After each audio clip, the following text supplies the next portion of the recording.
বাংলার পুজো এখন বিশ্বজনীন উৎসব। দেশ বিদেশের উৎসবপ্রেমী মানুষ এই পুজোর আনন্দে মেতে ওঠেন। গত বছর কয়েক লক্ষ মানুষ উৎসবের আঙিনায় অংশ নিয়েছিলেন। এবার সেই উৎসবে আরও বেশি মানুষ আসবেন আশা করা যায়। বিশ্ব সংস্কৃতির রঙিন ও জনপ্রিয়তম উৎসবকে আলাদা রূপ দিতে প্রশাসনের চেষ্টার খামতি নেই। বিশেষ করে ক্রাউড ম্যানেজমেন্টের মতো গুরুত্বপূর্ণ বিষয়ে পুলিশ অগ্রাধিকার দিচ্ছে। লক্ষ লক্ষ দর্শনার্থীর সুবিধার্থে পুলিশ একাধিক ব্যবস্থা নেয়। এবার আর হাতে কয়েকদিন রয়েছে, তারপরই পুজোয় মেতে উঠবে রাজ্যের মানুষ। তাই উৎসবের উচ্ছ্বাস বা আনন্দের স্রোতে গা ভাসানো জনতাকে নিয়ন্ত্রণ করতে পুলিশ বিশেষ পরিকল্পনা করছে। মণ্ডপের সুরক্ষা ব্যবস্থা খতিয়ে দেখতে joint CP headquarters Miraj Khalid শহরের 10টি মণ্ডপ পরিদর্শন করেন। মূলত গাইডলাইন মাফিক যাতে পুজো উদ্যোক্তারা চলে সেজন্য পুলিশের তরফ থেকে পর্যাপ্ত ব্যবস্থা নেওয়া হচ্ছে।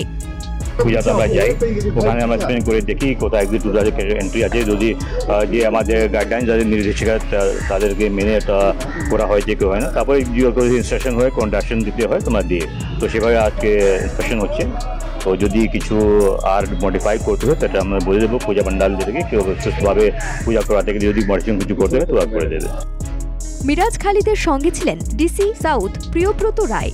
প্রথমে তারা যান চেতলা অগ্রণী পুজো প্রাঙ্গণে, তারপর একের পর এক মণ্ডপ পরিদর্শন করে পুলিশের টিম। মূলত পুজোর নিরাপত্তা থেকে জনশৃঙ্খলা বজায় রাখা সবকিছুই আইনের রক্ষকদের অগ্রাধিকারের তালিকায় রয়েছে। এর মধ্যে কলকাতা পুলিশ প্রতিটা আয়োজকের কাছে গাইডলাইন পৌঁছে দিয়েছে। সবাই যাতে বাঙালির জনপ্রিয়তম পুজোর ছন্দে মিলিত হতে পারে সেজন্য পুলিশ কোনো রকম খামতি রাখতে নারাজ।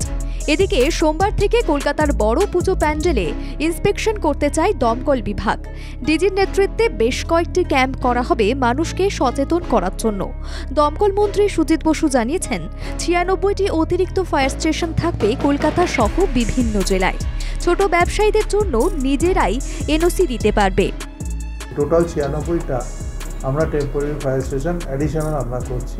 এটা পুজো কালী পুজো করেছি, কালী পুজোর দিনগুলোতে আমি আমাদের আগের সরকার আমলে আসার আগে সরকার আসার আগে 111টা ফায়ার স্টেশন ছিল, এখন 162টা এই বছরে। তৃণমূল সরকার আসার পর থেকে আজ অবধি 111-র পর থেকে 162টাই আমরা 200তে টার্গেটে যাচ্ছি। সর্বজনীন উৎসবের আনন্দে মাতোয়ারা হতে সমাজের সব অংশই তৈরি হচ্ছে। পুলিশ প্রশাসন আনন্দযজ্ঞকে সার্থক করতে সর্বাঙ্গীন প্রচেষ্টা জারি রেখেছে। শেখ ইরশাদের রিপোর্ট, বাংলা জাগো।